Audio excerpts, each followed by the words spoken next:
ዳኒን ታይልኝ አልሽ? አዎ ዳኒን ታይልኝ። አልተውም እኔ ለምን ባለው ጽጌዎች እኮ አልተውም። ለምን ነው ማታይ? በቃ አልተውም። ይኸውልሽ አንድ ነገር ልንገርሽ። ኦልሬዲ እኮ ፕሮሚስ አድርገናል። በዛ ላይ ሌላም ጉዳይ ይዣለሁ። ለምን ነው ማታይ? መስሎሽ ነው? እኔ አይደለሁም እሱ ጋር የምሄደው እሱ ነው የሚመጣው። ለምን አታስሪው? ለምን አታስሪው? ካልፈለገሽ ለምን አታስሪው? እሰሪዋ። እሱ እኮ እኔን ስለሚፈልገኝና ስለሚወደኝ ነው እኔ ጋር የሚመጣው አይደለ? በቃ አልተውልሽም። ሌላ ነገር ውስጥ ሌላ ውስጥ እንዳከቱ አልተውላትም። ዳኒ ጭራሽ ተይ ማንም ሰው እንዳይለኝ በቃ ኖ ይኸውልሽ ቤት እያለች አለችው ገብቻለሁ አይደለ? በቃ ታይልኝ አልተውላትም። ይሄንን ማወቅ አለባችሁ እንደ ግሩፕ ማለት ነው። እንደ ግሩፕ ኖ አሁን ቆይ ነው ይኸውልሽ በማልቀስ ወይ ሌላ ስሜት በመግባት አታለቅስም። ይኸውልሽ እንባሽን ለመመለስ አትሞክሪ።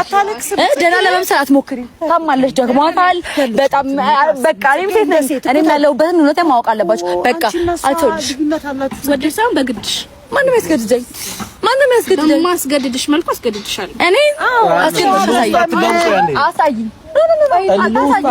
ምንድነው ኤርሚ እኮ ጀስት ይኸውልሽ ንግግራቸው ወደ ክርክር እየገባ ነው። ኦፍ ኮርስ ክርክር ደግሞ መጨረሻ ላይ ወደ እሰጣ ገባ ነው የሚገባው። ይኸውልህ አንድ ነገር እኮ ማወቅ ያለብህ አንድ ሰው ታይልኝ ብሎ ነገሮችን ሲመጣ ቀስ ብሎ ተረጋግቶ ነው መሆን ያለበት። ታይልኝ አለቻት እኮ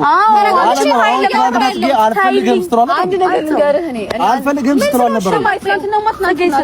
ማነሽ ጽጌ ማናት? ይኸውልህ ከዚህ